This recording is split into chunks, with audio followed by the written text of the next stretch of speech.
Hi to everyone.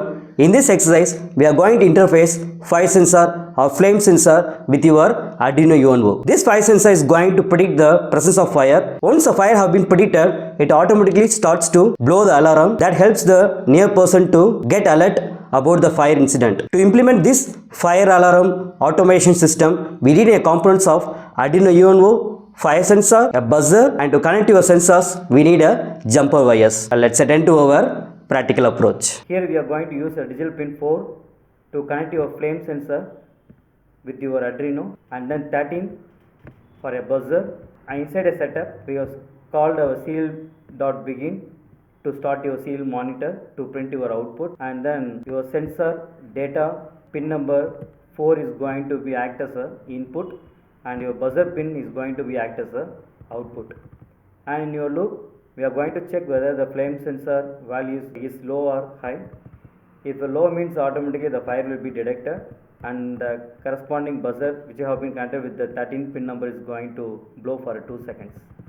And after, when the presence of fire have been stopped, at that time the flame sensor value will be high. So during that time, we are going to print a message no fire detector in your serial monitor, and also we are going to stop our buzzer. When the presence of fire is going to fail means at a time the buzzer will stop to blow the sound. So now we are going to connect your fire sensor and also your buzzer with your Arduino. So first of all, data pin, here we have used the pin number 4, and the second thing is the ground, and last one is your VCC, that means your 5 volt. So first of all, data pin, here we have used the pin number 4, and the second thing is the ground, and last one is your VCC, that means your 5 voltage. So now you can upload your coding.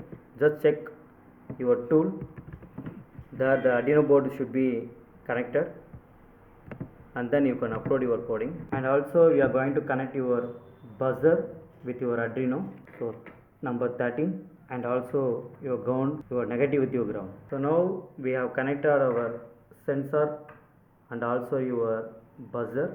Now you can go towards your serial monitor. So now there is no fire. So this is the intimation you are going to get in your serial monitor, no fire detector. When you start to blow up fire, so now there is a fire. So when the fire have been detected with your sensor, here you can get an intimation fire detector, and also your alarm will start to blow for 2 seconds. And that's the thing. To implement your exercise, all your coding will be available in the link which will be provided in the description. Make use of that link and you can get your coding and all those libraries to execute your concept. Keep trying and implement your concept and keep on learning, and let's have a beautiful career, and all the best.